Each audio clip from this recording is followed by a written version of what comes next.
Goal, nation's leading institute.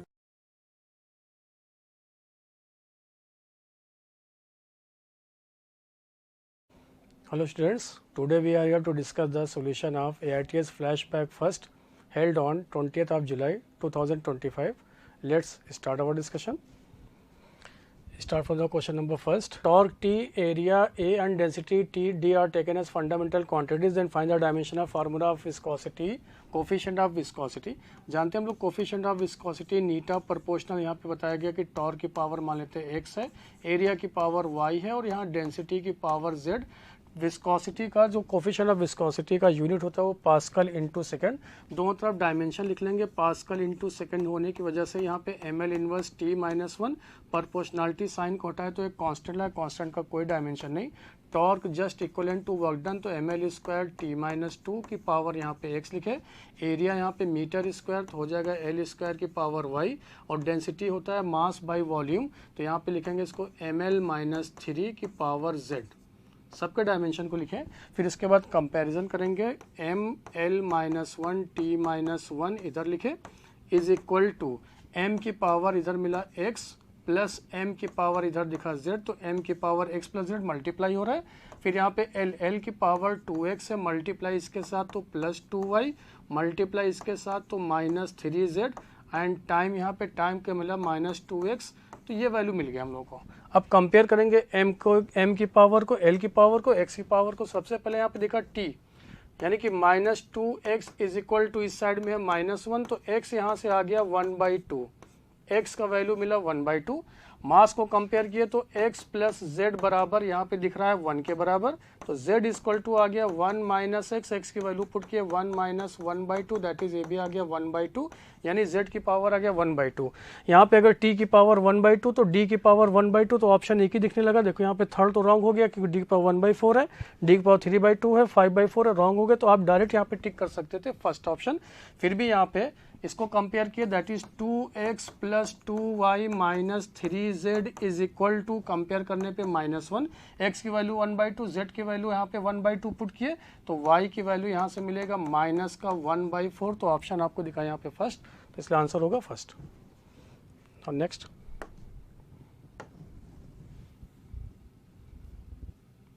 Question number 2. The least count of the main scale of a vernier caliper is 1 mm. Remember, main scale का least count दे रखा है 1 mm. इसका मतलब ये main scale division यहाँ पे mention किया गया 1 mm. It is not a least count of the instrument because least count होता है difference between the main scale and vernier scale division. Next point, it's vernier scale divided into 10 divisions and coincide with the 9 division of the main scale.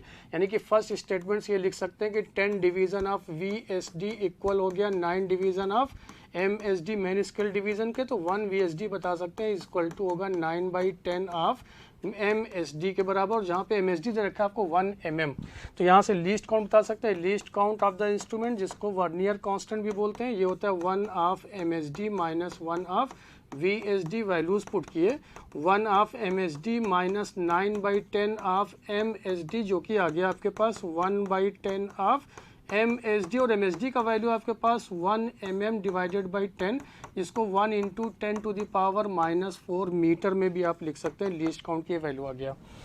फिर आगे बढ़े. When jaws are touching each other, the 8th division of vernier scale coincide. 8th division of vernier scale coincide with the division of main scale, and the zero of vernier scale is lying right side of the zero of the main scale. Right side होने की वजह से यहाँ पे error जो आया वो positive आया. और हम लोग जब रीडिंग में लिखते हैं तो एरर वहाँ पे करेक्शन लिखते हैं. अगर एरर पॉजिटिव तो नेगेटिव, एरर अगर नेगेटिव तो वहाँ पे लिखेंगे पॉजिटिव. तो when this vernier is used to measure length of the cylinder, that the length of the cylinder, the zero of the vernier scale between 4.6 centimetre and 4.7 centimetre and 6th VSD coincide with the main scale of the division. यानी कि अगर हम लोग यहाँ से reading की बात करें तो reading will be equal to जो लेंथ ऑफ द ये लेंथ ऑफ द सिलेंडर होगा, इसको लिखेंगे main scale reading plus vernier scale reading into least count plus या माइनस जीरो एरर, या यहाँ पे करेक्शन की बात करते हैं. मेन स्केल रीडिंग आपको दे रखा है यहाँ पे 4.6 सेंटीमीटर है, तो इसको 10⁻⁻² लिख लिए, मीटर में कन्वर्ट कर लिए। वर्नियर स्केल रीडिंग में बोला गया 6th डिवीजन कॉन्साइड कर रहा है ये, तो इसकी वैल्यू 6 लिखे। और लीस्ट काउंट आया था 10⁻⁻4। चूंकि एरर यहाँ पे पॉजिटिव है, रीडिंग में लिखेंगे negative.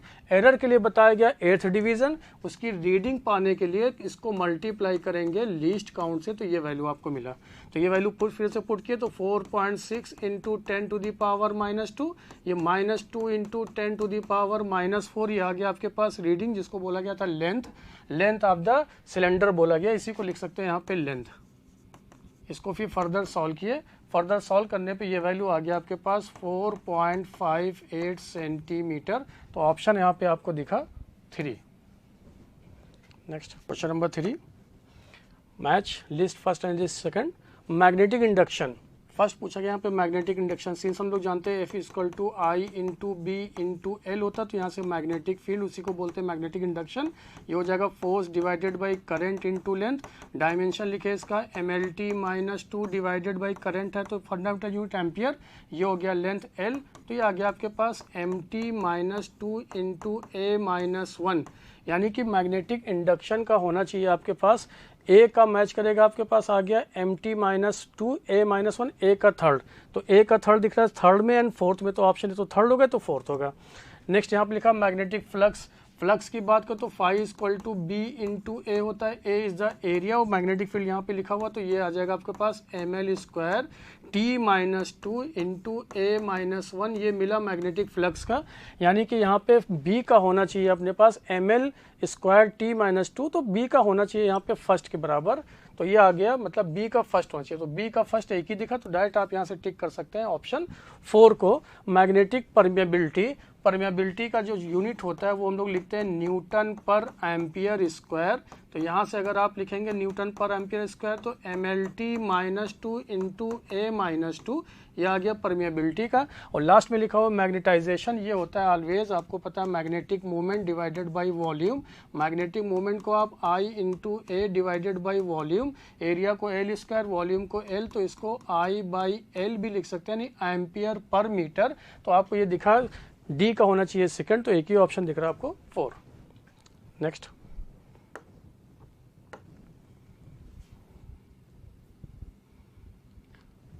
Question number 4, a balloon was moving upwards with a uniform velocity of 15 meter per second. An object of finite mass is dropped from the balloon when it was at a height of 90 meter from the ground level. The height of the balloon from the ground when object strikes the ground was around. यानी देखिए यहाँ से आपकी बात हो रही है कि एक कोई बैलून है जो मान लेते हैं 15 मीटर पर सेकंड की स्पीड से यूनिफॉर्म चला जा रहा है, और यहाँ से एक स्टोन जो है वो डिटैच हुआ, या एक ऑब्जेक्ट यहाँ से डिटैच हुआ। डिटैच होने के बाद जब तक ये आके स्ट्राइक करेगा किसी समय t पे, तब तक ये यूनिफॉर्म स्पीड से चलता हुआ कुछ डिस्टेंस और ट्रेवल कर लेगा, तो इसको मान लेते हैं हम लोग s, जिसको लिखेंगे यूनिफॉर्म स्पीड है तो s × ut। और जबकि जब इससे स्टोन डिटैच हुआ तो उस समय इसका हाइट दे रखा है क्वेश्चन में, वो 90 मीटर के बराबर ऐसा। अब यहाँ पे कॉन्सेप्ट यूज़ करते हैं, जानते हैं हम लोग कि वेलोसिटी ऑफ बैलून, या यहाँ पे velocity of balloon with respect to stone लिख रहे हैं, तो velocity of balloon minus velocity of stone, तो ये वाली वैल्यू क्या है रिलेटिव, क्योंकि दोनों मूविंग ऑब्जेक्ट एक साथ यहाँ पे प्लेस्ड है, तो रिलेटिव वेलोसिटी हो गया 0। तो वेलोसिटी ऑफ बैलून यहाँ पे दे रखा है आपको, वेलोसिटी ऑफ बैलून दे रखा है 15, इसको देखो लिख लेते हैं इसको वेक्टर फॉर्म में, ठीक है। Velocity of balloon with respect to ground दे रखा है, दैट इज 15 j कैप। अगर वेक्टर फॉर्म में आप लिख रहे हैं इसको, तो minus velocity of stone vector form में, तो यही वैल्यू आ गया वेलोसिटी ऑफ स्टोन का, that is 15 j cap upward direction में, यानी इसका मैग्नीट्यूड आपको मिल गया 15 metre per second. It means किसी भी मूविंग ऑब्जेक्ट से कब जब कोई दूसरा ऑब्जेक्ट डिटैच होता है तो उसका वेलोसिटी वही होता है जो मूविंग ऑब्जेक्ट का, यहाँ पे हम लोग प्रूफ कर लिए। तो अब देखिए यहाँ पे मान लेते हैं इसको यहाँ तक स्ट्राइक करने में टाइम t लगा ग्राउंड तक आने में, तो यहाँ पे इक्वेशन ऑफ मोशन यूज कर सकते हैं, s = ut + ½ ऑफ at², जहाँ पे s वर्टिकल हाइट है, ये रेफरेंस पॉइंट है, रेफरेंस इससे नीचे, तो यहाँ लिख सकते हैं -h = u वर्टिकल डायरेक्शन में है तो यह डायरेक्शन पॉजिटिव हो गया ut, तो g किधर होगा, एक्सेलरेशन चूंकि डाउनवर्ड एक्ट होगा तो माइनस ऑफ gt स्क्वायर, जिस डायरेक्शन में मोशन उसको पॉजिटिव, उसके अपोजिट डायरेक्शन में जो भी क्वांटिटी होगा उसको नेगेटिव, लेकिन h vertical displacement reference dependent quantity है, रेफरेंस के बिलो आया तो इसलिए यहाँ पे हम लोग माइनस लिख रहे हैं, वैल्यूज पुट कर दिए, -90 इक्वल टू 15t माइनस जी का वैल्यू 10, तो ये आ गया 5t स्क्वायर, या फिर 5 से इसको डिवाइड कर दिए तो ये आ गया आपके पास -18 equal to 3t minus T square. तो यहाँ से इसको और मैनिपुलेट किया गया तो कुछ ऐसा रिजल्ट दिखा रीअरेंज करने के बाद में, तो -3t माइनस 18 इक्वल टू 0, इसके फैक्टर कर लिए 6 और 3, माइनस करने पे 3 आया, तो यहाँ से इसको सॉल्व किए तो T square minus 6t plus 3t minus 18 equal to 0, यहाँ से t कॉमन लिए तो आ गया t माइनस 6, यहाँ पे प्लस 3 कॉमन लिए तो ये t माइनस 6 बराबर 0, तो या तो t माइनस 6 बराबर 0 होगा या तो t प्लस 3 बराबर 0 होगा, तो टाइम का निगेटिव वाला वैल्यू निगलेक्ट किए तो ये टाइम आ गया आपके पास 6 सेकंड। उसी 6 सेकंड में ये यूनिफॉर्म वेलोसिटी 15 से चलता हुआ और डिस्टेंस कवर कर लेगा वर्टिकल डायरेक्शन में, दैट इज 90 मीटर। तो पूछा कि ग्राउंड से टोटल कितना हाइट हो जाएगा, तो ये h है 90 और ये डिस्टेंस और आपके पास आया 90, that is will be equal to 180 metre. तो ऑप्शन आपको दिखा यहाँ पे सेकंड। नेक्स्ट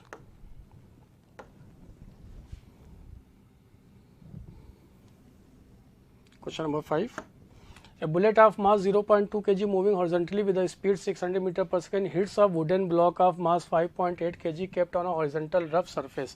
पहले यहाँ पे इसका डायग्राम बना लेते हैं। एक ये वुडन ब्लॉक है जिसका मास दे रखा है आपको 5.8 kg का, ये मास है इसका दे रखा है कैपिटल M। एक बुलेट है जिसका मास स्मॉल m 0.2 kg, इसको बुलेट को फायर किया गया इनिशियल वेलोसिटी u से, u आपको गिवन है, आया के यहाँ पे एम्बेडेड हो गया, यहाँ पे आके स्ट्राइक करने के बाद एम्बेडेड हो गया और एम्बेडेड हो गया पूरा सिस्टम एक कांस्टेंट वेलोसिटी चलना शुरू किया जिसको v बोल दिए। तो from conservation of linear momentum से आप बात कर सकते हैं p initial will be equal to p final, तो mass into velocity of bullet will be equal to, अब एम्बेडेड हो गया तो m plus m into v, तो यहाँ से v पता कर लिए तो वेलोसिटी आ गया, मास दे रखा है इसका 0.2 इंटू वेलोसिटी यहाँ पे दे रखा है 600 डिवाइडेड बाई ये हो गया 5.8 प्लस 0.2 टोटल मास इंटू यहाँ पे वेलोसिटी u मिल गया। तो इसकी वैल्यू को और सॉल्व किए तो 0.2 इंटू 600 डिवाइडेड बाई ये हो गया आपके पास 6, ये इससे कट हो गया तो ये आ गया आपके पास, ये आ गया 20 मीटर पर सेकेंड, बिकॉज 6 से ये कट हुआ, 2 से मल्टीप्लाई किया तो 20 मीटर पर सेकंड। तो पूछ रहा है द कोफिशिएंट ऑफ फ्रिक्शन क्या होगा, अगर यहाँ पे फ्रिक्शन हो तो ब्लॉक कहाँ पर जाके रुक जाएगा। तो फ्रॉम वर्क एनर्जी थ्योरम से क्या बात कर सकते हैं कि work done will be equal to change in kinetic energy K final minus K initial, जाके रुक गया तो ये 0 इनिशियल, इसके पास वेलोसिटी किसके बराबर होगा तो half m plus M into, चूँकि कंबाइंड होकर चल रहा है m plus M into V square, और वर्क डन की बात करेंगे तो ये क्या हो जाएगा म्यू इंटू एम इंटू जी इंटू एस। तो यहाँ पे अगर नॉर्मल रिएक्शन की बात करें आफ्टर एम्बेडेड होने के बाद में तो ये क्या हो जाएगा m plus M into g के बराबर, तो इसको फिर से लिख ले रहे हैं यहाँ पे म्यू इंटू, क्योंकि वर्क डन है तो फोर्स इंटू डिस्प्लेसमेंट चाहिए, तो mu into M plus M into g के बराबर ये हो गया फोर्स इंटू डिस्प्लेसमेंट एस लिख लिए ऐसा। तो क्या देखा गया, देखिए यहाँ से कट हो गया और work done by friction negative होता है, ये भी हम लोग जानते हैं, क्योंकि मोशन अगर इधर हो तो फ्रिक्शन फोर्स अपोजिट एक्ट होगा, इसलिए यहाँ पे नेगेटिव। तो ये वैल्यू आपको मिल गया coefficient of friction, that is will be equal to V square divided by G into 2 into ji into S. वैसे भी आप जानते हैं स्टॉपिंग डिस्टेंस हुआ करता था, अगर आप यहाँ पे इसको स्टॉपिंग डिस्टेंस के नाम से अगर जान रहे एस तो अब भी आप ये रिजल्ट लिख सकते थे। v का वैल्यू यहाँ पे पुट किए, v का वैल्यू आपको दे रखा है 20 इंटू 20 डिवाइडेड बाई 2, g का वैल्यू 10 और डिस्टेंस आपको मेंशन है क्वेश्चन में दैट इज 60 मीटर, इसकी वैल्यू 6 पुट किया, 0 0 0 0 कट 2 से 2 कट हो गया तो ये आ गया 1/3, तो म्यू का वैल्यू आ गया दैट इज 0.33, तो ऑप्शन दिखा आपको यहाँ पे 4। Next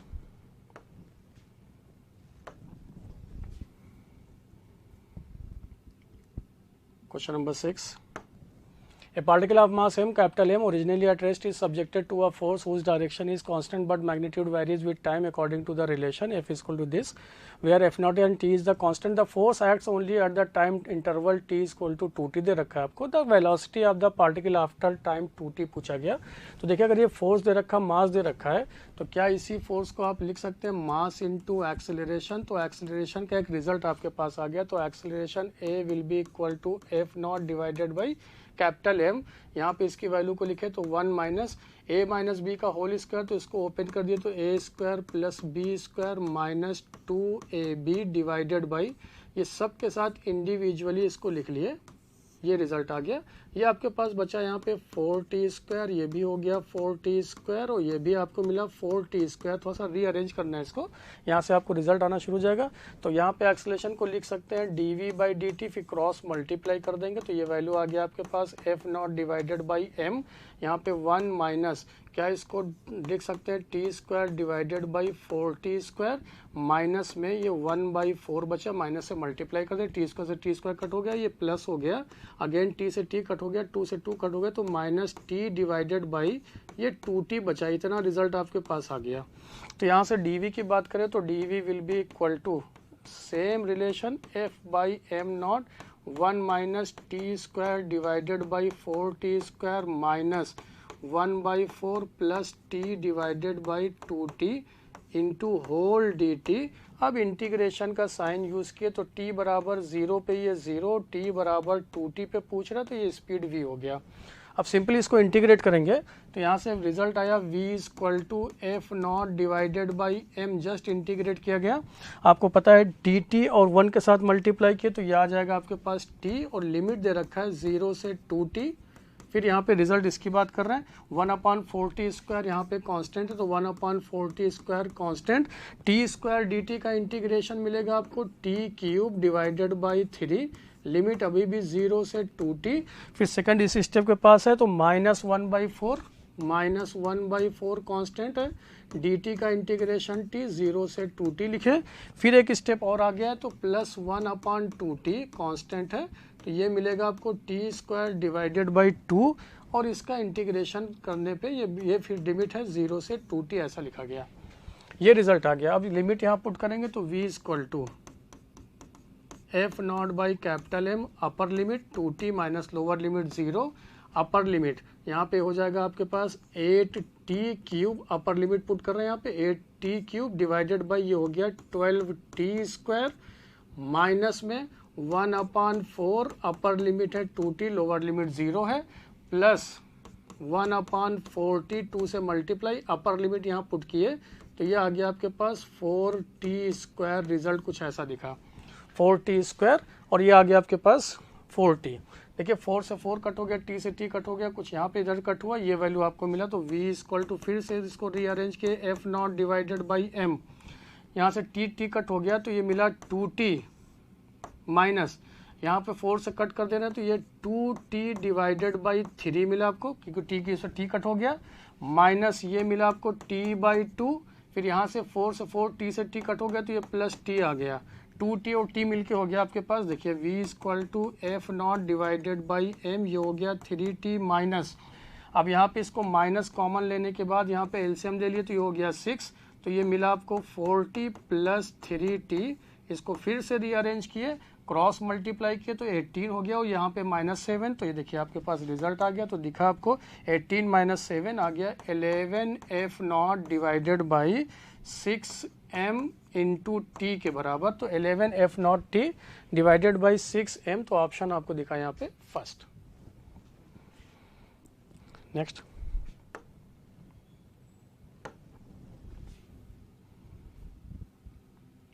question number 7. Given below are reason statements. One assertion and reason दे रखा. Body P having mass m moving with speed u has head-on collision elastically with another body Q having mass m initially at rest. If small m less than capital M, body P will have a maximum speed equal to u after collision. Reason दे रखा है during elastic collision the momentum and kinetic energy are both are conserved. तो देखिए थोड़ा सा इसको पहले और rearrange करते हैं, जो स्टेटमेंट बोला गया उसके अकॉर्डिंग यहाँ लिखते हैं. देखिए यहाँ पे एक बॉडी P है जिसका मास है स्मॉल m, बॉडी Q है जिसका मास है कैपिटल M, ये रेस्ट पे था, U2 बराबर 0, स्ट्राइक किया U1 से, कोलिजन यहाँ पे इलास्टिक है, टकराने के बाद में मान लेते हैं इसका वेलोसिटी हो गया V1 और इसका वेलोसिटी मान लेते हो गया V2 इस डायरेक्शन में। जहाँ पे V1 की बात करें तो V1 के लिए पूछ रहा तो हम लोग लिखेंगे m1 minus E m2 divided by m1 plus m2 into U1 plus 1 plus E times of m2 U2 divided by m1 plus m2। लेकिन U2 तो 0, ये टर्म हो गया 0, इलास्टिक कोलिजन तो E का वैल्यू 1 हो गया, तो V1 इक्वल टू इसका मास M, ये हो गया capital M divided by mass M, ये आ गया कैपिटल M इनटू यहाँ पे लिखे U1। अब यहाँ से कंडीशन दे रखा है तो V1 equal to capital M पहले कॉमन ले लेते हैं, तो ये मिला आपको M divided by capital M minus 1, यहाँ से कैपिटल M कॉमन ले लिए तो ये मिला आपको M divided by capital M plus 1 into U1। M से M कट हो गया, सिंस बोला गया कि M जो है वो much less than capital M है, तो it means M divided by capital M का जो वैल्यू होगा वो टेंडिंग टू 0, तो ये 0 हो गया, तो यहाँ से V1 का वैल्यू आ गया माइनस U1 के बराबर। और यही स्टेटमेंट बोल रहा था कि U maximum speed equal to U after collision, तो रीज़न हो गया यहाँ पे एक असर्शन करेक्ट हो गया। और रीज़न इसका क्या था कि इलास्टिक कोलिजन में मोमेंटम एनर्जी दोनों कंजर्व होगा तभी ये रिलेशन लिख पाए। तो both assertion and reason are correct and reason is the correct explanation of assertion, तो ऑप्शन विल बी 3। Next,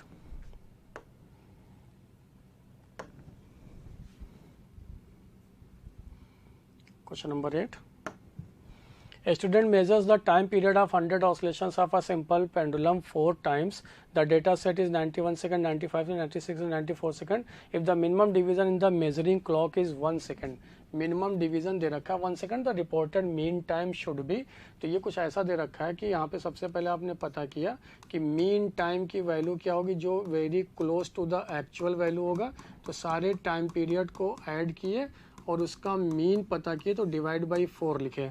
सारी वैल्यूज़ यहाँ पे दे रखा है आपके पास 91 plus 95 plus 96 plus 94 divided by 4, तो ये वैल्यू आ गया आपके पास 94 के बराबर। तो सारे ऑप्शन में 94 दे रखा था, तो कोई भी ऑप्शन यहाँ पे टिक कर सकते थे 94। लेकिन अभी हम लोग को डेल्टा टी नहीं पता, तो पहले एब्सोल्यूट एरर पता करेंगे इन टाइम पीरियड 1 पे। तो लिखते हैं क्या हम लोग टी मीन माइनस T1, तो टी मीन जो कि है आपके पास 94 माइनस T1 का वैल्यू दे रखा है आपके सबसे पहले 91, तो ये वैल्यू मॉड इसलिए लगा है because error always additive in nature, तो ये वैल्यू आपके पास आ गया 3। सिमिलरली डेल्टा 2 पता किए तो अगेन लिखे Tm माइनस T2, ये वैल्यू आ गया आपके पास 94 माइनस ये दे रखा है 95, तो ये वैल्यू आ गया 1 के बराबर। सिमिलरली डेल्टा 3 पुट किए तो 94 माइनस ये दे रखा है 96, तो ये वैल्यू आ गया 2 के बराबर। डेल्टा T4 पता किए T3 था, तो ये वैल्यू लिखा आपने 94 माइनस 94 इक्वल टू 0। फिर ऐसे आपने मीन पता किया, एब्सोल्यूट एरर का mean T mean delta T mean, सारी वैल्यूज़ का सम किए 3 plus 1 plus 2 plus 0 divided by 4, तो ये आपके पास आ गया, ये हो गया 5, ये 6 डिवाइडेड बाई 4 दैट इज़ 1.5। तो यहाँ पे चूंकि क्लॉक का जो मेजरिंग डिवीजन दे रखा है क्लॉक का वो 1 सेकेंड है, तो वो फ्रैक्शन पार्ट मेजर ना करके ये मेजर करेगा 2 सेकेंड वैल्यूज, तो जिसको आप लिख सकते हैं टाइम को finally T mean plus minus delta T mean that is 94 plus minus 2 second. तो ऑप्शन आपको दिखा यहाँ पे सेकेंड। नेक्स्ट,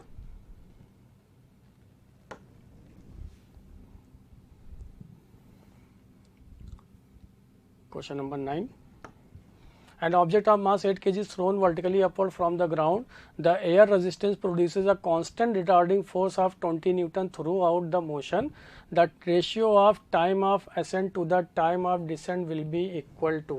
सबसे पहले बात करते हैं यहाँ पे, अगर हाइट की बात करें तो h will be equal to half of, अब g इफेक्टिव यहाँ पे लिखेंगे तो टाइम ऑफ एसेंट और टाइम ऑफ डिसेंट यानी टी ए के केस में चूंकि अपवर्ड डायरेक्शन में जा रहे हैं आप, अपवर्ड डायरेक्शन में अगर मोशन हो रहा है तो रेजिस्टिव फोर्स डाउनवर्ड लगेगा, तो इसलिए हम लोग लिख रहे हैं यहाँ पे g प्लस है। और सिमिलरली इसी h को लिख सकते हैं half of g minus A into T D square. ऐसा क्यों लिखे? क्योंकि जब आप डाउनवर्ड डायरेक्शन में आएंगे तो डाउनवर्ड डायरेक्शन में आने की वजह से डाउनवर्ड डायरेक्शन में मोशन तो रेजिस्टिव फोर्स किधर लगेगा? अपोजिट डायरेक्शन में। और जब अगर आप अपवर्ड मोशन करें तो रेजिस्टिव फोर्स किधर लगेगा? डाउनवर्ड डायरेक्शन में। तो यहाँ पे जस्ट अपोजिट डायरेक्शन में रेजिस्टिव फोर्स एक्ट होगा, जिसके हम लोग g प्लस ए और g माइनस ए लिख पा रहे हैं। अब दोनों को यहाँ पे देखिए डिवाइड कर दिए। जैसे डिवाइड किए तो यहाँ से मिला आपको T A divided by T D का रेशियो, जो कि अंडर रूट में आ जाएगा। अगर टी ए डिवाइड कर रहे हैं यहाँ पे तो ये रिजल्ट आपके पास आ जाएगा जी टी ए। देखिए एच की वैल्यू यहाँ पे पुट किए, लिखना है हम लोग को टी ए, तो ये नीचे चला जाएगा। तो क्या लिखेंगे? जी minus a divided by g plus A.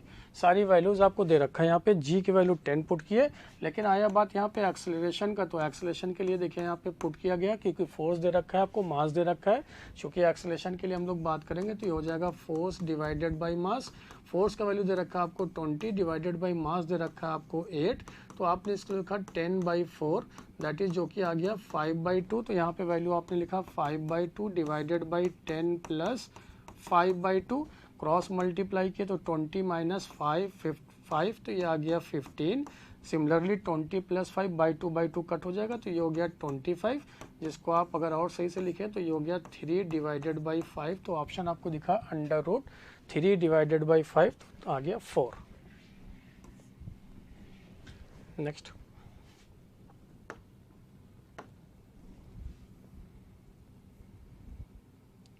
Question number 10।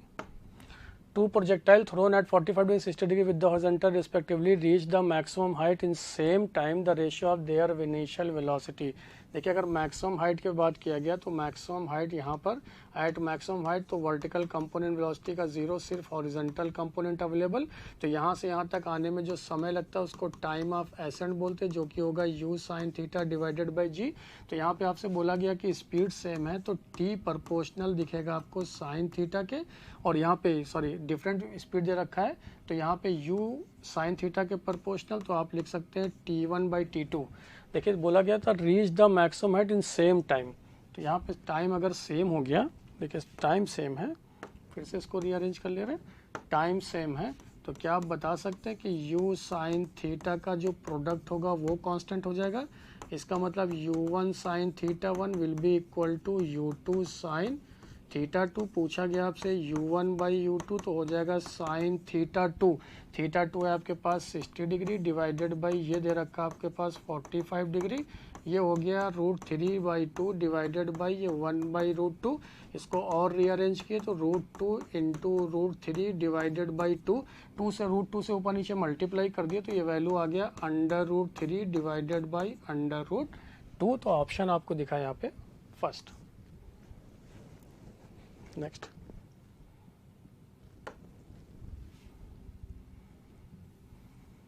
Question number 11। A water fountain on the ground sprinkles water all around it. If the speed of water coming out of the fountain is v, then the total area around the fountain that gets wet। अगर total area की बात करें तो area will be equal to pi R square, लेकिन यहाँ पे बोला गया कि अराउंड चूंकि वाटर स्प्रिंकल्स है वो चारों तरफ स्प्रिंकल्स हो रहा है, वाटर गिर रहा है, फॉल कर रहा है। अगर उन सारे पॉइंट्स पे जहाँ पे स्ट्राइक कर रहा है ग्राउंड पे अगर एक लोकस लिया जाए तो मिलेगा क्या आपको सर्कल, और उसी में जो रेडियस होगा वो बन जाएगा इसके लिए मैक्सिमम रेंज के बराबर। तो मैक्सिमम रेंज जो होता है वो दे रखा है v है, तो यहाँ पे v² का अब यहाँ पे लिखेंगे होल स्क्वायर। तो रिजल्ट आ गया आपके पास पाई v⁴ इंटू g²। तो ऑप्शन दिखा आपको यहाँ पे 3। Next question number 12। A swimmer can swim with velocity of 6 km per hour in still water. Water flows in a river has velocity 3 km per hour. The direction with respect to the direction of flow of a river water he should swim in order to reach the point on the other bank just opposite to his starting point। अगर यहाँ पे draw किया जाए तो देखिए ये इसका starting point है, पहुंचना चाहता है जस्ट यहाँ पे, जस्ट अपोजिट बैंक पे। इस पॉइंट को ए लिखे, इस पॉइंट को बी लिखे। This is the direction of flow of water.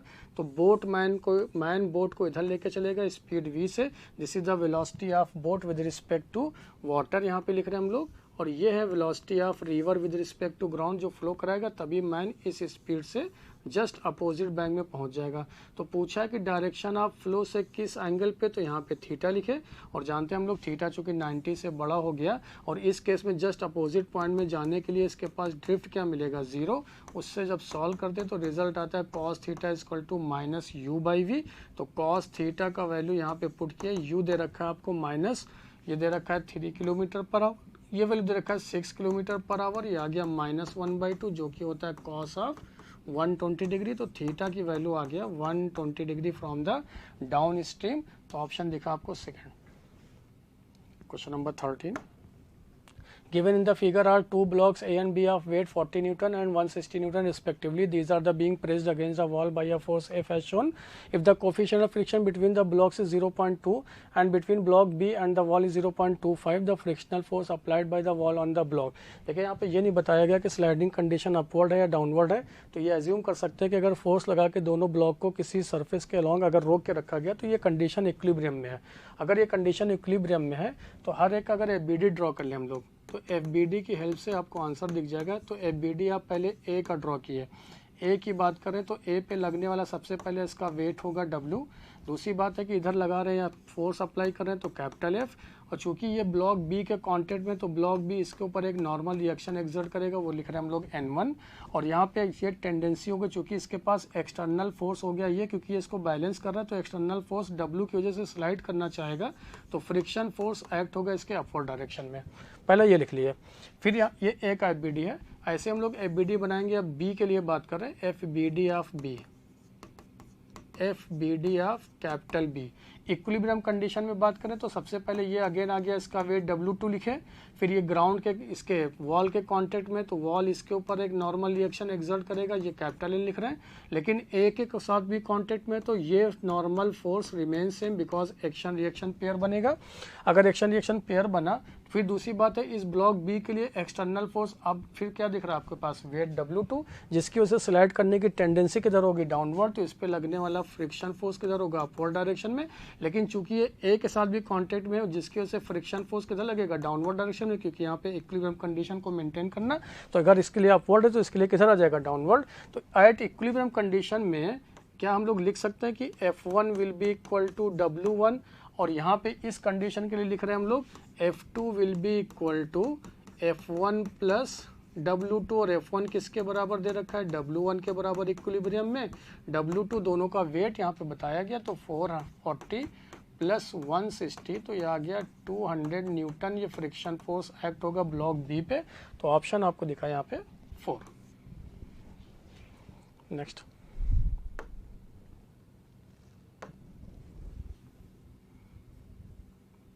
question number 14. A body of mass 600 gram moves along x axis such that its velocity varies with displacement x according to the relation v is equal to 30 root x meter per second. The force acting on the body, देखिए force की बात किया गया तो force पता करने के लिए मास आपको दे रखा है तो चाहिए एक्सेलरेशन। एक्सेलरेशन के लिए यहाँ पे velocity as a function of displacement दे दिया गया, तो सिंस देखिए यहाँ पे velocity as a function of displacement है तो एक्सेलरेशन पता करने के लिए v into d v by D x, तो सबसे पहले यहाँ पे डिफ्रेंशिएट किया विद रिस्पेक्ट टू x, जानते हैं ये वैल्यू 30, इसका डिफ्रेंशिएशन हो जाएगा 2 root X, because d by D X of root X का डिफ्रेंशिएशन होता है 1/2 रूट एक्स, जस्ट ऐसे लिखे। तो ये वैल्यू आ गया आपके पास 15 डिवाइडेड बाई रूट एक्स। तो एक्सेलरेशन की बात करें तो acceleration a will be equal to v times of d v by D x, जब velocity as a function of distance या डिस्प्लेसमेंट हो। v का वैल्यू दे रखा आपको 30 रूट एक्स, और जबकि d v by D x का वैल्यू आया 15 रूट एक्स, तो ये आ गया आपके पास 450 मीटर पर सेकंड स्क्वायर एक्सेलरेशन आ गया आपके पास, बिकॉज रूट एस कट हो गया। तो पूछा गया आपसे फोर्स, तो F इक्वल टू होता है मास इनटू एक्सेलरेशन, मास है 600 ग्राम तो उसको केजी में कन्वर्ट किए, और एक्सेलरेशन आपके पास आ गया 450, ठीक है 450। तो देखिए यहाँ से 333 कट हो गया, तो ये आ गया आपके पास 6 5 30 हो गया, और ये हो गया आपके पास 300 न्यूटन के बराबर। तो वैल्यू सॉरी ये हो जाए, सॉरी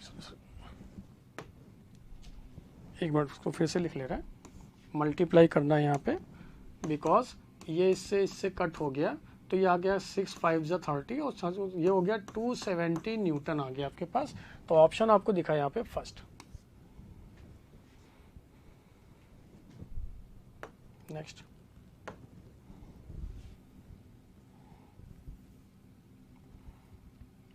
Question number 15.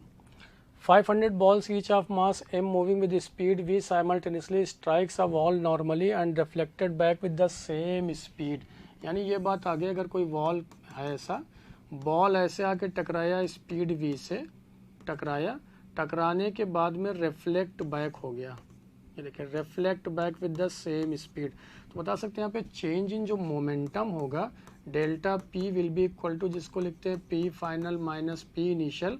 अगर एक डायरेक्शन को आप पॉजिटिव लें तो उसके अपोजिट डायरेक्शन को क्या लेंगे हम लोग, नेगेटिव, और उस डायरेक्शन को जब डिफरेंस में लिखेंगे तो ऐड हो जाएगा। तो ऐड होने के बाद ये रिजल्ट आ गया आपके पास 2mv के बराबर, और पूछा गया यहाँ से आपके पास टोटल फोर्स क्या होगा, तो from Newton second law F will be equal to delta P divided by delta T, तो ये वैल्यू दे रखा है आपको 2mv डिवाइडेड बाई टी, लेकिन ऐसा एक के लिए था और ऐसे ही आपके पास 500 बॉल्स है तो 500 से यहाँ पे मल्टीप्लाई, तो ये आ गया आपके पास 1000 mv divided by time t दे रखा है, तो ऑप्शन आपको दिखा यहाँ पे 1000 mv डिवाइडेड बाई टी, तो ऑप्शन आ गया 3।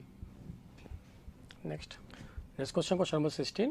A uniform metal chain of mass m and length L passes over a massless and frictionless pulley. It is released from the rest with a part of its length L is hanging on one side and rest of its length L minus L is hanging on the other side of the pulley at a certain point of time when L is equal to capital L by the acceleration of the chain is g by 3, the value of x is.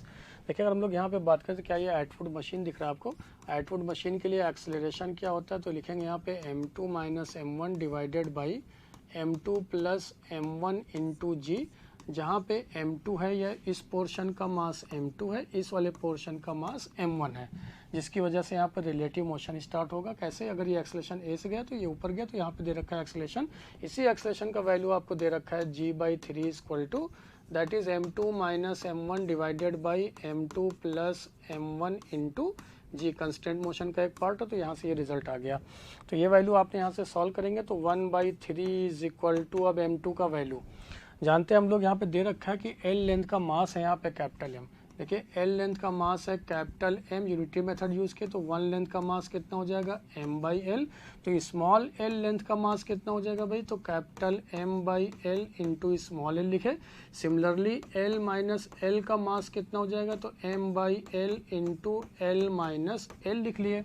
तो ये value आपको मिल गया m2 का, ये value आपको मिल गया m1 का, तो m की वैल्यू पुट कर दिए तो m/l into l minus l, ये m2 की जगह पे माइनस m1 की जगह पे आ गया आपके पास m/l into small l divided by, इसकी वैल्यू m2 की फिर पुट किए तो m/l into l minus l plus m/l into l, फिर इसको ओपन किए, l से l कट हो गया तो यहाँ मिला m, फिर माइनस ये आ गया ml divided by capital L और minus ml divided by capital L divided by, यहाँ पे पुट किए तो ये हो गया m minus ml divided by capital L, ml divided by capital, इससे कट हो गया।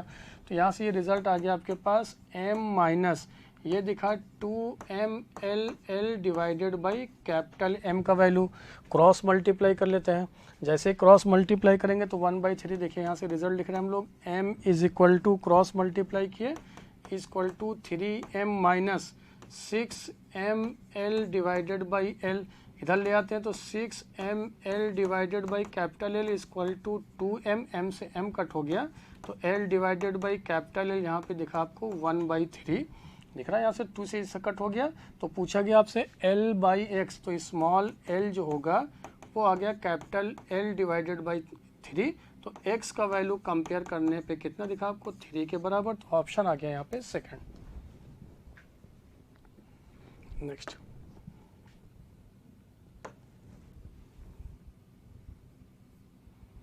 Question number 17. A pressure pump has a horizontal tube of a cross-sectional area to 20 centimeter square for the outflow of a water at a speed of 30 meter per second. The force exerted on the vertical wall just in front of the tube which stops water horizontally flowing out of the tube is they रखा है density of water.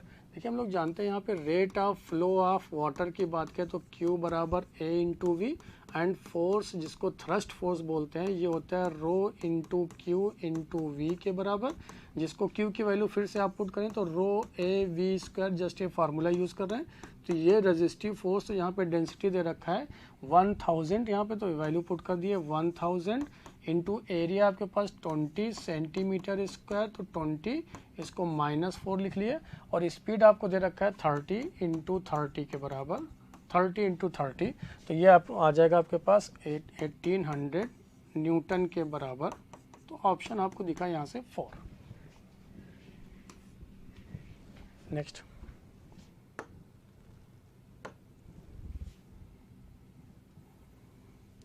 Question number 18। A body of mass m starts moving from rest along x-axis so that its velocity varies as v is equal to 2 root s, where s is the distance covered by the body. The total work done by all the forces acting on the body in the first t seconds after the starts of the motion. तो देखिए यहाँ पे velocity दे रखा है, तो force नहीं पता, वर्क डन पूछा गया, तो फोर्स इनटू डिस्प्लेसमेंट, तो velocity as a function of अगर डिस्टेंस है तो पहले यहाँ पे एक्सेलरेशन, फिर मास से मल्टीप्लाई तो फोर्स, और फिर डिस्टेंस पता करने के लिए इसी v को फिर से ds/dt इन टाइम t के लिए लिखेंगे, तब जाकर रिजल्ट आएगा। तो फर्स्ट केस में देखिए पहले पता कर रहे हैं v equal to 2 times of √s, तो इसको dv/ds लिखे, तो dv/ds आ गया ये 2 डिवाइडेड बाई 2 रूट एस, जैसा जस्ट अभी पीछे सॉल्व किया हम लोग ऐसा, तो 1/√s, तो एक्सेलरेशन आ जाएगा यहाँ से v times of dv/ds, because as a function of यहाँ पे x दे रखा है, इसका वैल्यू दे रखा है 2√x इंटू 1/√x, तो ये वैल्यू आ गया आपके पास 2 मीटर पर सेकेंड स्क्वायर। तो फोर्स मिल गया F equal to mass into acceleration, mass आपको m दे रखा है, एक्सेलरेशन आ गया यहाँ से 2, तो ये मिला आपको 2m न्यूटन, अभी ये फोर्स आ गया। फिर पूछा यहाँ से वर्क डन, तो पहले चाहिए डिस्प्लेसमेंट, तो v को लिख सकते हैं ds/dt equal to 2 times of √s, इसको रीअरेंज किए तो ds divided by √s equal to 2dt, इसको और सॉल्व किए तो s की power -1/2 ds equal to 2dt, integrate कर लिए। बोल रहा है कि t बराबर 0 पे इसका वैल्यू दे रखा है 0, फिर t बराबर t सेकंड पे क्या होगा स्टार्ट करने के लिए, तो ये यहाँ पे t बराबर t पे ये वैल्यू हो गया s, जानते हैं x की पावर n का फार्मूला यूज के, ये s दे रखा है, तो s की power n plus 1 1/2 plus 1 that is 1/2 plus 1 will be equal to 2t के बराबर। ये वैल्यू आपको मिला s की पावर 1/2, और ये 1/2 या 2 ऊपर आ जाएगा, is equal to 2 into T, T से टी कट हो गया, तो यहाँ से s आ गया, s की पावर 1/2 t है, तो s बराबर दोनों तरफ स्क्वायरिंग करेंगे तो ये रिजल्ट आ गया t स्क्वायर। पूछा आपसे वर्क डन, तो work done will be equal to force into displacement, तो फोर्स का वैल्यू था 2m, डिस्प्लेसमेंट आया आपके पास t स्क्वायर, तो दिखा 2mt स्क्वायर, तो option will be first. Now next question, question number 19. An elevator in a building can carry a maximum of 10% with the average mass of each person being 72 kg. The mass of the elevator itself is 1280 kg and it moves with a constant speed of 4 meter per second. The frictional force opposing the motion is 5000 Newton. If the elevator is moving up with its full capacity, the power delivered by the motor to the elevator पूछा गया क्या होगा, must be at least. अगर हम लोग यहाँ पे power की बात करें तो पावर होता है force into velocity.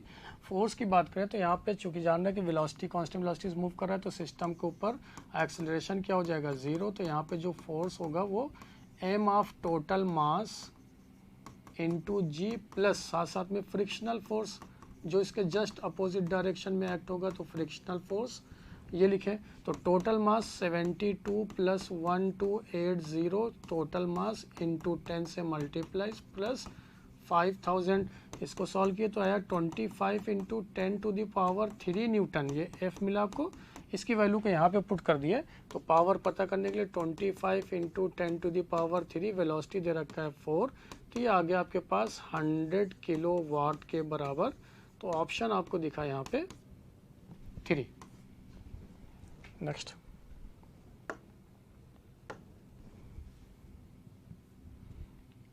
question number 20.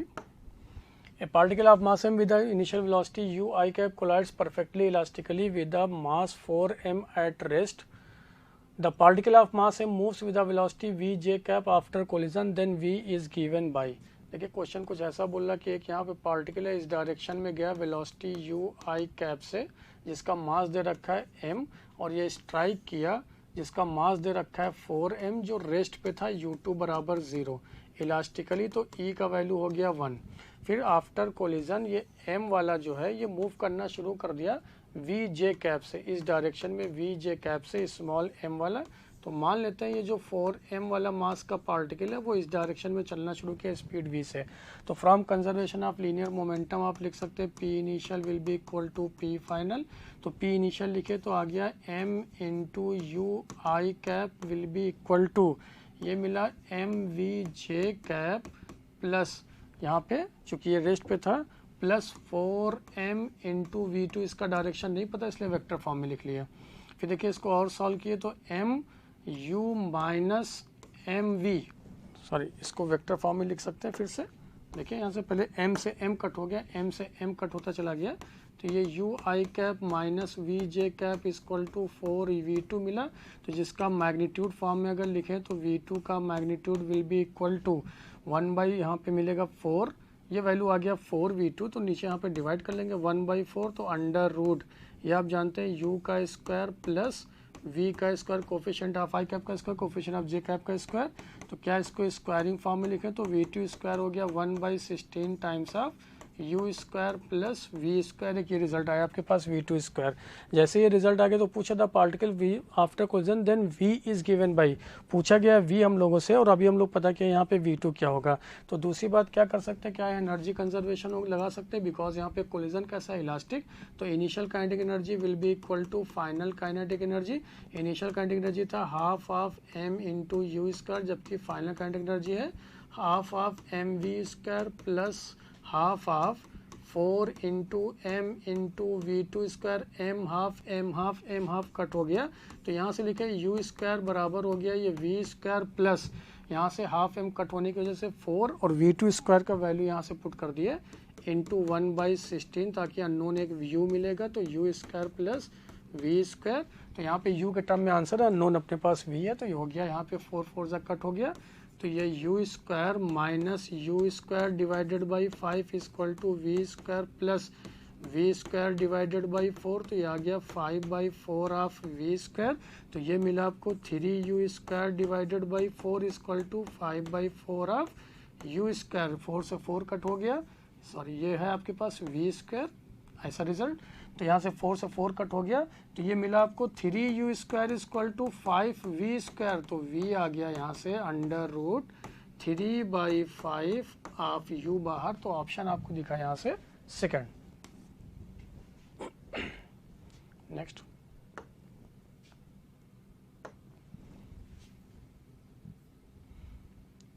Question number 21, statement based question. If two spring S1 and S2 have force constant K1 and K2, where K1 is less than K2 respectively, are stretched by a same amount, work done on S1 will be less than that of S2, because statement second में दे रखा है u equal to half of kx square. Work is a form of energy stored in the form of potential energy, जिसको आप लिखते हैं work done is equal to half of k into X square.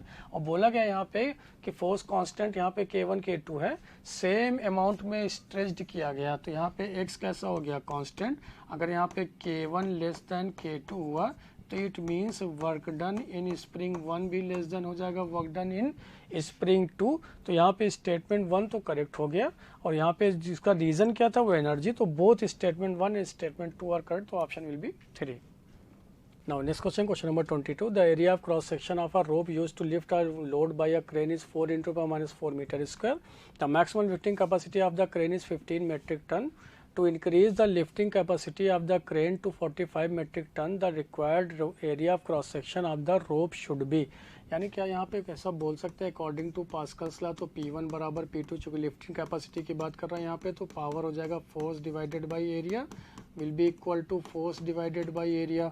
तो force यहाँ पे अगर बात करें तो 15 मेट्रिक टन दे रखा है, तो 15 इंटू 10⁻³ इंटू जी लिखे, और जबकि इस केस में एरिया आपको दे रखा है 4 इंटू 10⁻⁻⁴ इज इक्वल टू, अब 45 मेट्रिक टन की बात करें तो मेट्रिक है तो 10 to the power metric ton है तो 3 लिखे, इंटू जी से मल्टीप्लाई किया डिवाइडेड बाई एरिया। तो यहाँ से ये इससे कट किया, देखिए ये इससे ये सब कट हो गया, ये 3 टाइम्स हो गया यहाँ से, तो A2 आ गया आपके पास 12 into 10 to the power -4 metre square. तो ऑप्शन आपको दिखा यहाँ पे 4। Next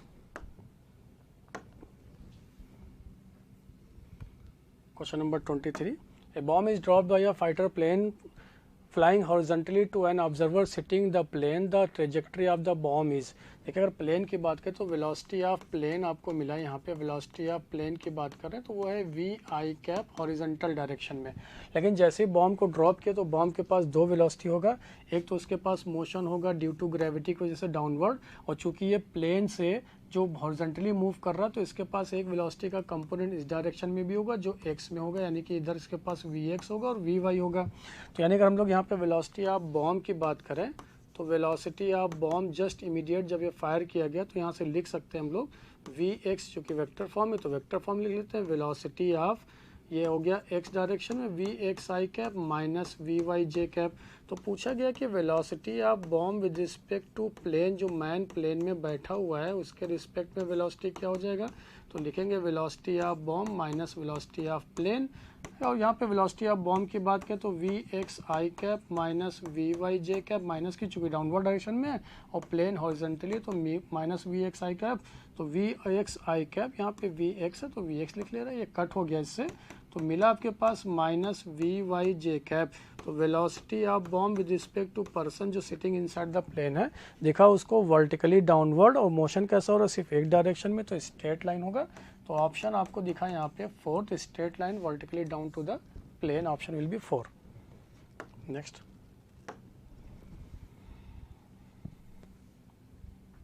question number 24, if m is the mass of the water that rises in a capillary tube of radius r, then mass of the water which rises in the capillary tube of a radius 4r। Capillary tube में अगर height की बात करें तो जानते हैं हम लोग 2t, जहाँ पे surface tension 2t cos theta divided by rho into ji into R, जहाँ पे आर इज द रेडियस। अगर यहाँ पे मास की बात करें तो मास बराबर होता है डेंसिटी इंटू वॉल्यूम, तो डेंसिटी डी लिख लिए। अगर हम लोग डेंसिटी यहाँ पे डी लिख लेते हैं, density D into volume, volume की बात की तो pi R square into H, तो density D pi into R square into H की बात की तो एच आ गया 2t cos theta divided by rho into ji into R, R से आर कट हो गया, यानी कि मास प्रोपोर्शनल दिखा रेडियस के, तो इट मीन्स यहाँ से m1 by m2 will be equal to r1 by r2। तो फर्स्ट केस में मास यहाँ पे m है, सेकंड केस में यहाँ पे मास पूछ रहा क्या होगा, जबकि रेडियस r है, सेकंड केस में रेडियस 4r है, तो कैपिटल M यहाँ से दिखेगा 4m के बराबर। तो ऑप्शन आ गया आपके पास first. Next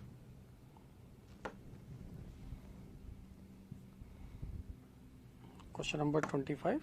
A small spherical droplet of density d is floating exactly half immersed in a liquid of a density rho। यानी कि एक स्फेरिकल है जिसका डेंसिटी d दे रखा है, जस्ट एग्जैक्टली हाफ यहाँ पे फ्लो कर रहा है जिसका डेंसिटी रो है किसी लिक्विड में। सरफेस टेंशन भी दे रखा है इसका t के बराबर।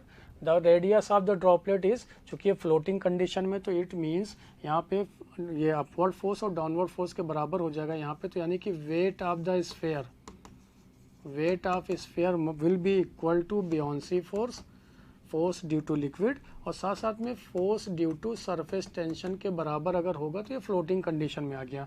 तो इसकी बात करें तो ये मास इंटू जी, जबकि यहाँ पे ये बियॉन्सी फोर्स की बात करें तो ये होता है डेंसिटी ऑफ लिक्विड, तो जिसको रो लिख रहे हैं, into volume of the submerged portion जो हाफ है यहाँ पे, इंटू जी लिखे, और जबकि सरफेस टेंशन होता है force due to surface tension तो टी इंटू एल, और यहाँ पे एल किसके बराबर जाएगा 2 पाई आर, इसके पेरीमीटर के बराबर, और मास बराबर इसकी बात करें तो density of solid into total volume into G minus rho into V by 2 into G equal to T into 2 pi into R लिख लिए।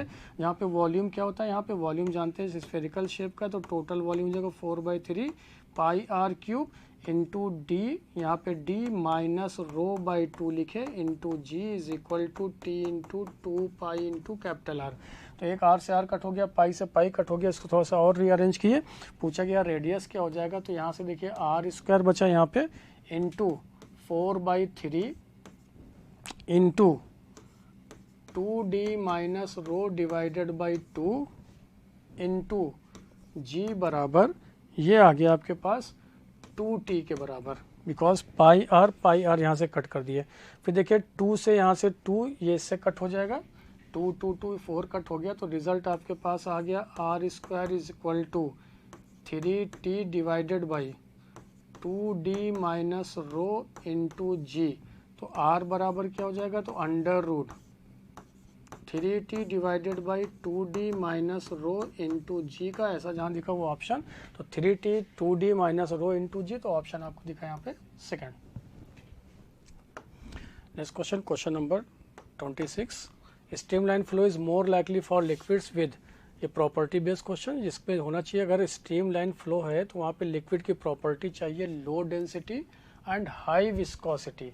अगर विस्कोसिटी हाई होगा तो रेजिस्टेंस ज़्यादा होगा टू चेंज इट्स मोशन, यानी स्मूथली ये फ्लो कर सकेगा।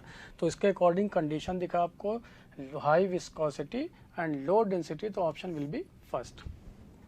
Next question number 27, a wooden block with a coin placed on its top floats in water as shown in figure. The distances L and H are shown in the figure. After some time the coin falls into water. Then देखिए यहाँ पे क्या condition दे रखा है, पहले coin और ये wooden block है तो दोनों कंबाइंड होकर इस वाटर लेवल को ज़्यादा यहाँ पे चूंकि दोनों कंबाइंड होकर मैक्सिमम एरिया ऑफ वाटर को डिस्प्लेस करेगा, जिसकी वजह से ये इंक्रीजिंग जो सबमर्ज लेंथ है ये इंक्रीज करेगा। अगर सबमर्ज लेंथ इंक्रीज करेगा तो वाटर लेवल क्या होगा, यहाँ पे राइज करेगा फर्स्ट केस में। लेकिन जैसे ही कॉइन को इंसिडेंट करा दिए वाटर के इनसाइड में, तो अब ये वाटर को इनसाइड आने की वजह से कॉइन जैसे ही इनसाइड आए तो अपने वॉल्यूम के बराबर ये वाटर को डिस्प्लेस करेगा। तो वाटर को जब डिस्प्लेस करेगा, चूंकि इसका डेंसिटी ज़्यादा है तो इसका वॉल्यूम अब कम होगा रेदर देन पहले कॉम्बिनेशन से। तो जैसे ही यहाँ पे वाटर को डिस्प्लेस करेगा तो ये अब वुडन ब्लॉक फ्लोट करना कंडीशन में स्टार्ट कर देगा, बिकॉज वुडन ब्लॉक का डेंसिटी कॉइन के रिस्पेक्ट में कम है। तो जिसकी वजह से एक बियॉन्सी फोर्स अपवर्ड डायरेक्शन में एक्ट होगा। तो जो सबमर्ज लेंथ पहले एल था अब वो डिक्रीज करेगा, क्योंकि यहाँ पे ये वुडन ब्लॉक कंडीशन में आ जाएगा फ्लोटिंग में। तो एल डिक्रीज करेगा जैसे कॉइन इंसिडेंट हुआ इनसाइड द वाटर में, तो एल डिक्रीज, तो फर्स्ट करेक्ट दिख रहा है। दूसरी बात, जैसे ही जब ये दोनों कॉम्बिनेशन जब इसको सिंक करा रहे थे तो वाटर लेवल राइज कर रहा था, लेकिन जैसे कॉइन इनसाइड आया तो ये फ्लोट करने के ऊपर कंडीशन चला, तो पहले जो एच इंक्रीज कर रहा था अब एच क्या हो जाएगा यहाँ पे आल्सो डिक्रीज, तो h will also be decrease. तो both l and h decrease, तो option a and b will be correct, तो option will be 3। Next 28, the surface tension and vapor pressure of a water at 30 degrees Celsius 7.32 power minus 2 Newton per meter and 2.32 power 3 Pascal respectively. The radius of the smallest spherical water droplet. लेकिन वो जानते हैं कि excess pressure जो होता है वो 2t/r के बराबर, तो यहाँ से आप रेडियस लिख सकते हैं r equal to 2 into t divided by pressure, जहाँ पे t is the surface tension, value दे रखा है आपको 7.3 into 10 to the power -2 divided by pressure दे रखा है आपको 2.3 into 10 to the power 3 pascals में दे रखा है। जब इसको सॉल्व किया तो ये रिजल्ट आया आपके पास 6.35 into 10 to the power -5 metre, तो ऑप्शन दिखा आपको second. Next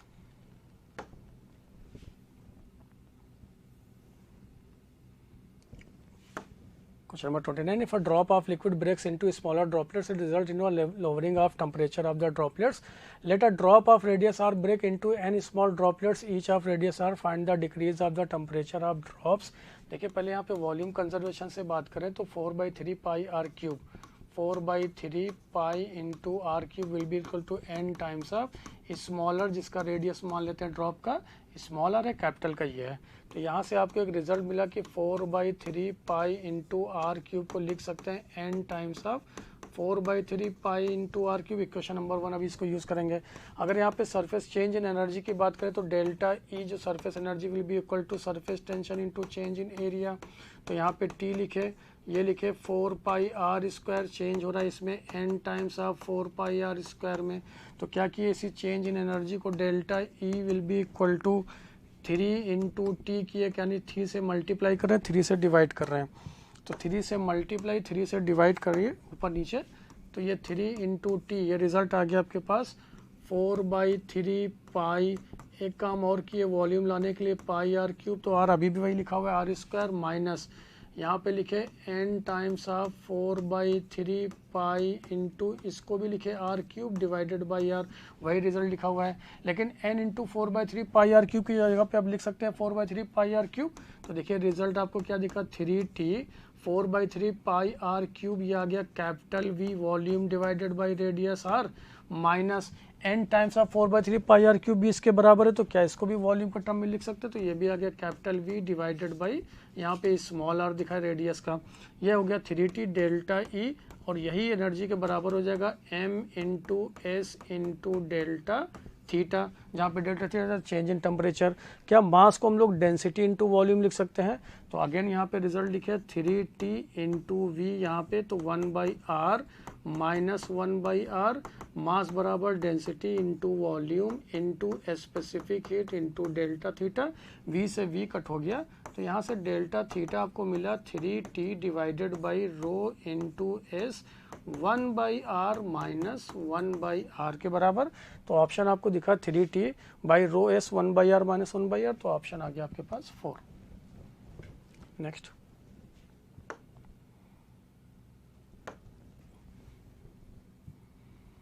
question number 30, iceberg floats in a water with part of its submerged. What is the fraction of the volume of iceberg outside of the water if the density of ice is दे रखा है। देखिए floating condition की बात की तो B यानी buoyancy force must be equal to mg, तो ये होता है density of liquid into volume of the submerge यानी inside into g will be equal to density of solid into volume into total volume into g के बराबर। तो यानी कि यहाँ से volume of inside total volume का कितना पोर्शन, तो density of solid divided by density of liquid, और आइसबर्ग का डेंसिटी दे रखा है 0.925 ग्राम पर सेंटीमीटर क्यूब, जबकि लिक्विड यहाँ वाटर था तो ये 1 आ गया। तो इतना पोर्शन अगर वॉल्यूम है तो आउटसाइड पोर्शन कितना हो जाएगा, ये इनसाइड पोर्शन है तो outside will be equal to 1 minus ये दे रखा है v inside divided by e, v that is 1 minus 0.925 will be equal to 0.075, जिसको आप लिख सकते हैं 3 डिवाइडेड बाई 40। तो ऑप्शन आ गया आपके पास यहाँ पे फर्स्ट। नेक्स्ट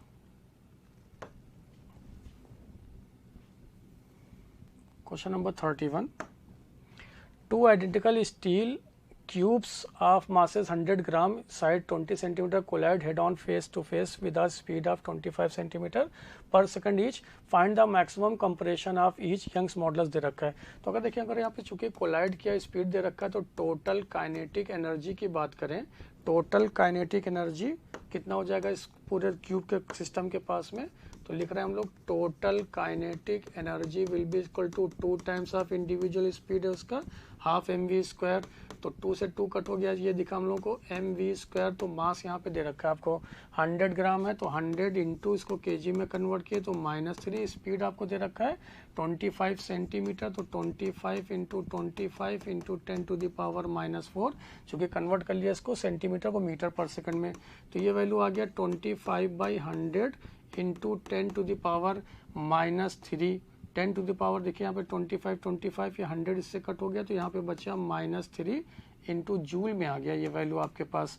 अगर इतना काइनेटिक एनर्जी है आपके पास टोटल, यही काइनेटिक एनर्जी स्टोर्ड होगा in the form of potential energy, और हम लोग जानते हैं टोटल पोटेंशियल एनर्जी को भी लिख सकते हैं हम लोग हाफ ऑफ kx स्क्वायर, और k का वैल्यू जानते हैं यंग्स मॉडुलस से ya इंटू एल लिख सकते हैं इंटू एक्स स्क्वायर, जो कि है equal 25/100 into 10 to the power -3। तो सारी वैल्यूज फिर से पुट किए 25/100, तो इसको लिख सकते हैं 1/4।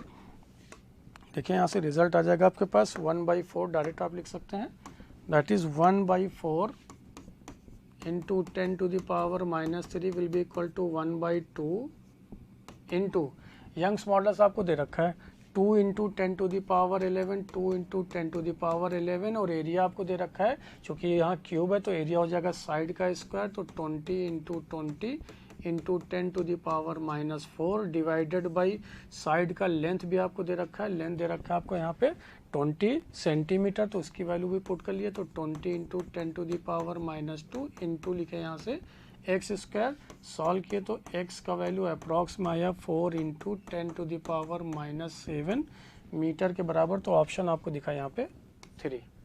Question number 32, one complete combustion a litre of petrol gives of heat equivalent to 4 into the power 7 joule. In a test drive, a car weighing 1800 kg, including the mass of driver, runs 20 km per liter while moving with a uniform speed on a straight track.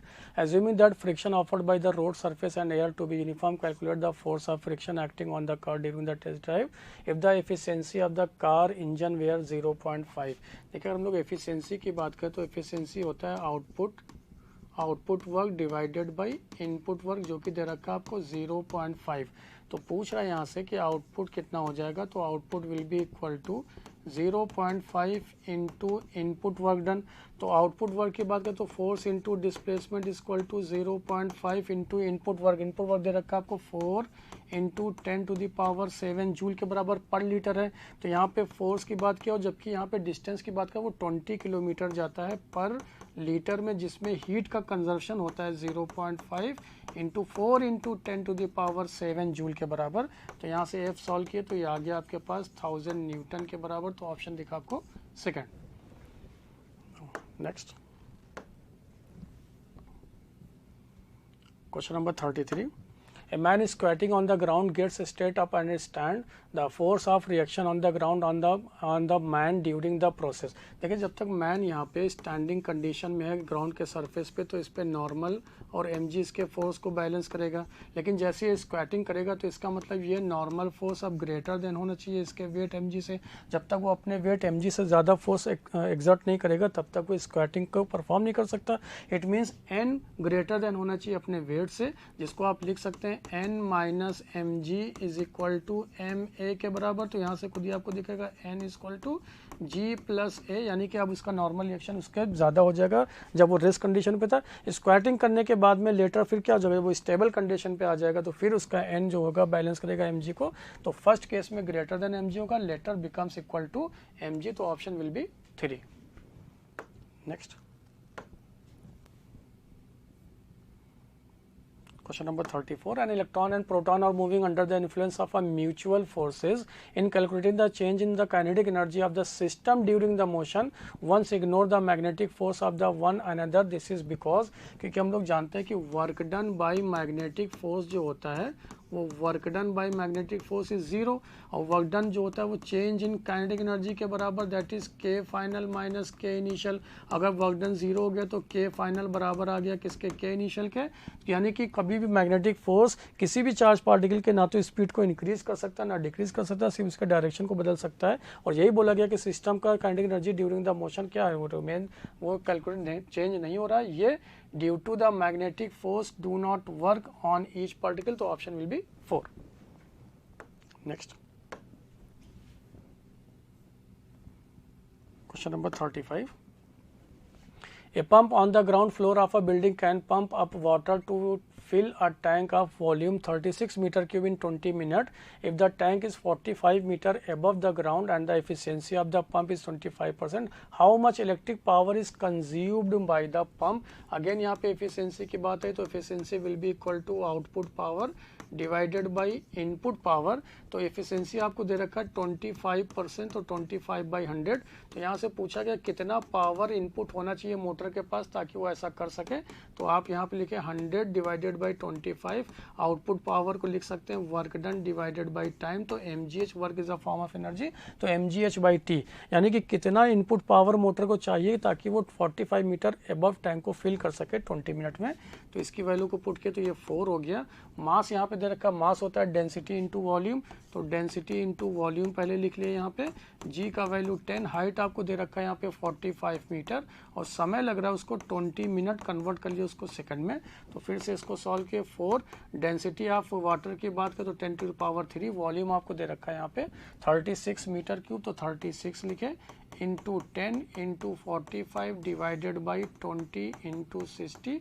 Values put करके solve किए तो 54 kilo watt दिखा। तो option आ गया आपके पास first. Next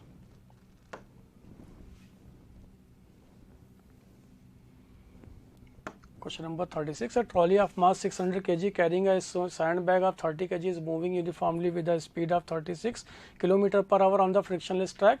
After a while sand starts leaking out on a hole on the floor of the trolley at the rate of 0.075 kg per second. What is the speed of the trolley after the entire sand bag is empty?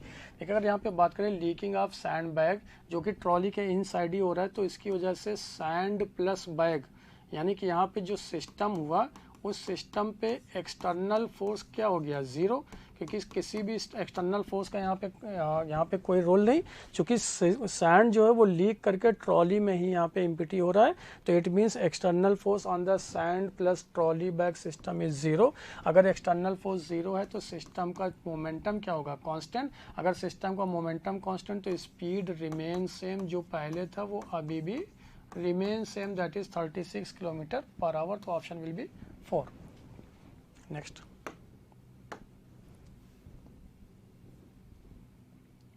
Question number 37. A body of mass 2 kg travels in a straight line with velocity v is equal to ax की power 3/2 where a is 6 meter power 1/2 second inverse. What is the work done by the net force during its displacement from x is equal to 0 to x is equal to 2 मीटर। From work energy theorem से बात करें तो work done will be equal to change in kinetic energy, तो K final minus K initial. तो यहाँ पे बोला गया कि डिस्प्लेसमेंट फ्रॉम 0 से लेकर displacement from X equal to 2, तो वर्क डन पूछा गया तो डायरेक्ट आप लिख सकते हैं work done will be equal to half of, यहाँ पे लिख रहे हैं वेलोसिटी एम वी स्क्वायर, चूंकि यहाँ पे के इनिशियल एक्स बराबर 0 पे velocity as a function of X है, तो एक्स 0 पे वेलोसिटी इनिशियल क्या हो जाएगा 0। तो यहाँ पे डायरेक्ट ये लिखे, हाफ लिखे, मास दे रखा है क्वेश्चन में, मास है 2 kg, velocity being a function of A x की पावर 3/2 का होल स्क्वायर, 2 से 2 कट हो गया तो ये रिजल्ट आ गया, 2 से 2 इधर कट हो गया तो A square into x cube, तो ए का वैल्यू दे रखा है 6, तो 6 का स्क्वायर हो गया 36, एक्स यहाँ पे दे रखा है 2 मीटर पे, बिकॉज 0 पे 0 हो जाएगा, तो यहाँ पे लिखे हम लोग 2 का क्यूब, जो कि एक्स क्यूब है तो ये हो गया इतना, तो ये वैल्यू आ गया आपके पास 288, एक सेकेंड, 288 दैट इज 288 जूल के बराबर। तो ऑप्शन आपको दिखा यहाँ पे second. Next question number 38. A 60 kg girl wearing high heel shoes balances on a single heel. The heel is circulatory with a diameter of 2 cm. What is the pressure exerted by the heel on the horizontal floor? तो देखिए pressure की बात करें तो होता है force divided by area, और area यहाँ पे फोर्स की बात करें तो इसके वेट mg के बराबर, और एरिया यहाँ पे लिखेंगे पाई इंटू आर स्क्वायर जो का सर्कुलेटरी है। तो यहाँ पे मास दे रखा है, यहाँ पे मास m और g 60 kg है, तो 60 इंटू जी का वैल्यू 10, पाई का वैल्यू 3.14, रेडियस यहाँ पे रेडियस लिखेंगे डायमीटर का हाफ, डायमीटर दे रखा है 2 डिवाइडेड बाई 2 आ गया 1 सेंटीमीटर, तो 1 इंटू 10 टू दी पावर -2 का होल स्क्वायर। इसकी वैल्यू को सॉल्व किए तो ये वैल्यू आपके पास आ गया 1.9 into 10 to the power 6 pascal के बराबर। तो ऑप्शन आपको दिखा यहाँ से 3। Question number 39. Torsilis barometer used mercury Pascals duplicated it using French wine of density 920 kg per meter to determine the height of the wine column for normal atmospheric pressure. तो according to principle of Pascal's law P1 बराबर P2, तो यहाँ पे लिख रहे हैं रो जी H for यहाँ पे बैरोमीटर जो नॉर्मल है, सेकंड लिख रहे हैं हम लोग प्रेशर रो जी एच के बराबर, रो जी एच की सेकंड कंडीशन में लिख रहे हैं H2।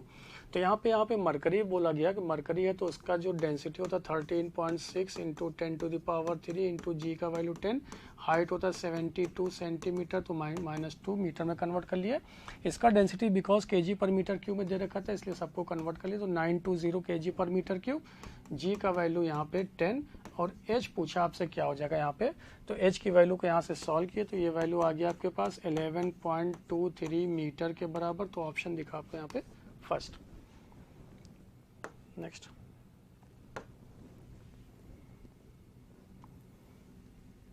Question number 40.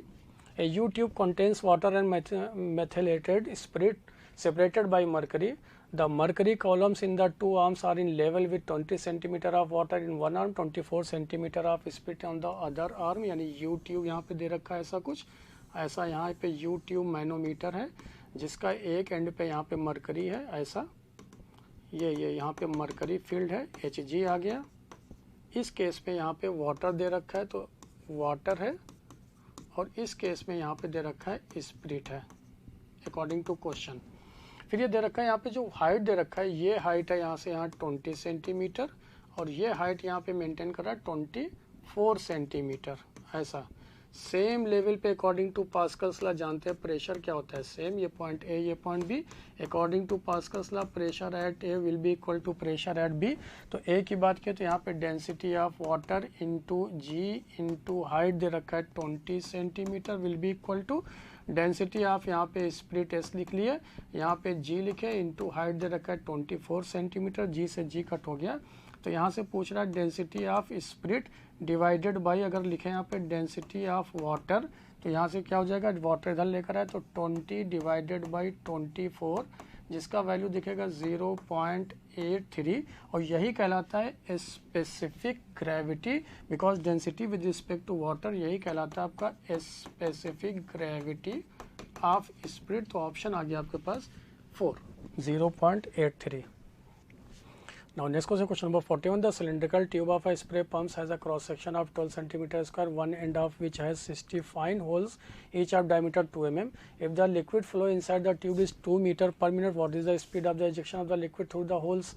तो देखिए यहाँ पे अगर बात करें तो रेट ऑफ फ्लो यानी Q की बात करें तो A इंटू वी का जो प्रोडक्ट होगा वो कांस्टेंट, यानी आप लिख सकते हैं A1 V1 will be equal to A2 V2 according to equation of continuity.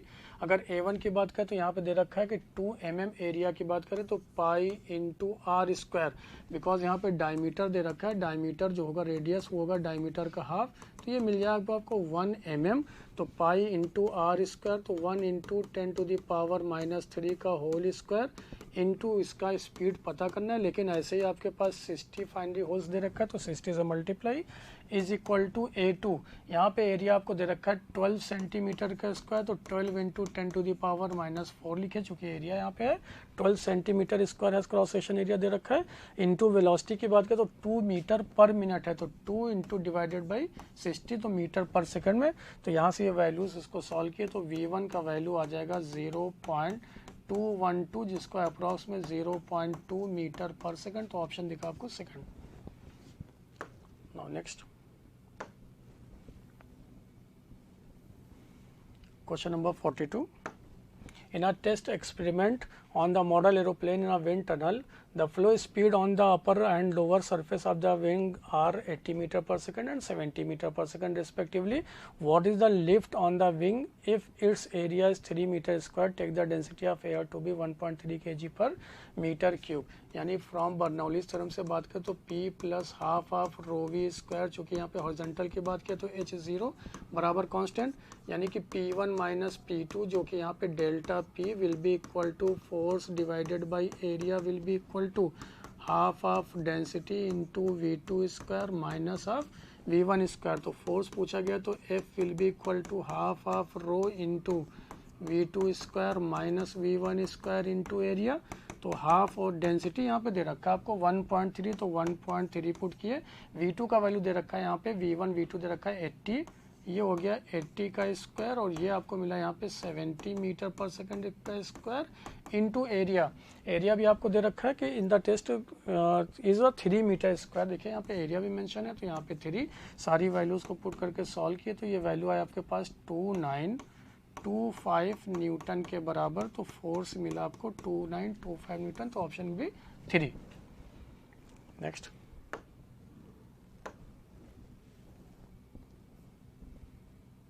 Question number 43. Glycerin flows steadily through a horizontal tube of length 2 meter and radius 1 centimeter. If the amount of the glycerin collected per second at one end is 8 into 10⁻³ kg per second, what is the pressure difference between the two ends of the tube? Density of glycerin दे रखा है 1.2 into power 3 kg per meter. Viscosity of the glycerin 0.8 pascal into second. यानी किसी भी viscous fluid का cylindrical pipe के through flow करने का जो रेट होता है वो लिखते हैं हम लोग पाई इंटू आर की power 4 into pressure divided by 8 eta into L, जहाँ पे एल क्या है, length of the cylindrical pipe, eta coefficient of viscosity, R radius, P pressure, volumes और रेट ऑफ फ्लो ऑफ, यहाँ पे बात कर रहे हैं rate of flow per unit volume, यहाँ पे दे रखा है volume of flow of viscous fluid per unit time, यहाँ पे दे रखा है, जिसका वैल्यू देखो दे रखा है 8 इंटू 10 टू द पावर -3 पर मीटर क्यूब, तो यहाँ पे आ गया ये 1.2 इंटू 10 टू द पावर 3, जिसको सॉल्व करेंगे तो ये आ जाएगा 6.67 इंटू 10 टू द पावर, ये ऊपर जाके हो जाएगा -6 में, ये वैल्यू आपको मिल गया। जैसे ये वैल्यू मिला आपको यहाँ पे, अब आपने सॉल्व करना शुरू किया तो pressure P equal to 8 eta L into V divided by pi into R की पावर 4, सारी वैल्यूज पुट कर दिए। 8 नीटा की वैल्यू है 0.8 दे रखा है पास्कल सेकंड, लेंथ आपको दे रखा है 2 मीटर, 2 से मल्टीप्लाई किए, ये वैल्यू आ गया आपके पास 6.67 into 10 to the power -6 divided by pi का वैल्यू पुट किया 3.14, रेडियस आपको दे रखा है, यहाँ पे रेडियस दे रखा है 1 सेंटीमीटर, तो 1 into 10 to the power -2 centimetre, तो -2 मीटर में कन्वर्ट किए का होल स्क्वायर, तो -4 हो जाएगा। ये यहाँ से सॉल्व किए तो प्रेशर का वैल्यू आपके पास आ गया 2720 पास्कल के बराबर, तो ऑप्शन दिखा यहाँ पे first. Number 44, 3 kg object is moving with 30 meter per second on a long length rough plank of mass 6 kg placed on the smooth horizontal surface, then final velocity of the system।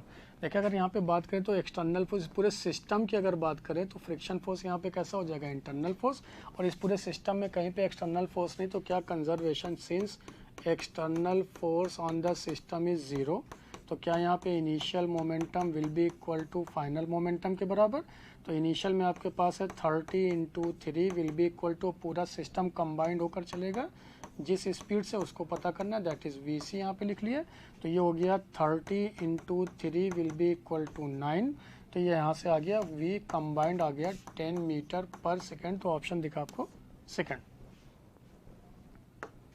Next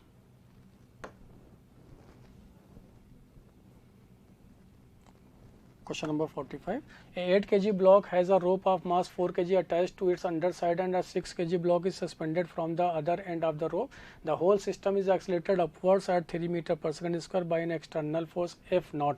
यानी पूरे system का acceleration ही बता दिया गया, आपको दे दिया गया यहाँ पे 3 मीटर पर सेकेंड स्क्वायर, और अगर सिस्टम का एक्सेलरेशन है तो ये, अगर ये सिस्टम का पूरा पार्ट है तो ये रिस्ट्रिक्शन होता है कि जो सिस्टम का एक्सेलरेशन वही 8 kg का, वही 4 kg का, वही 6 kg का, तो पूछा था tension at the middle point of the rope क्या होगा, तो FBD बना लेते हैं, रोप का मिडिल पॉइंट पूछा गया, और इसके नीचे एक ब्लॉक आपको दिख रहा है जिसका मास है 6 kg, और यहाँ पे रोप का चूंकि मिडिल पार्ट से तो इसका सेंटर ऑफ मास से ले मास कितना 2 kg, यहाँ पे पूछा टेंशन फोर्स क्या होगा, तो ये रिस्ट्रिक्शन है कि जो सिस्टम का एक्सेलरेशन वही इसका होना चाहिए, तो पूरे सिस्टम पे आपने लिखा T माइनस mg बराबर ma, that is T minus m किसके बराबर हो जाएगा, यहाँ पे 8 into G will be equal to 8 into 3 का वैल्यू, तो T will be equal to 24 plus 80 के बराबर, यहाँ पे G की वैल्यू 10 पुट कर दिए, तो ये वैल्यू आपके पास आ गया, ये वैल्यू आ गया 4104 न्यूटन के बराबर, तो ऑप्शन आपको दिखा यहाँ पे 4।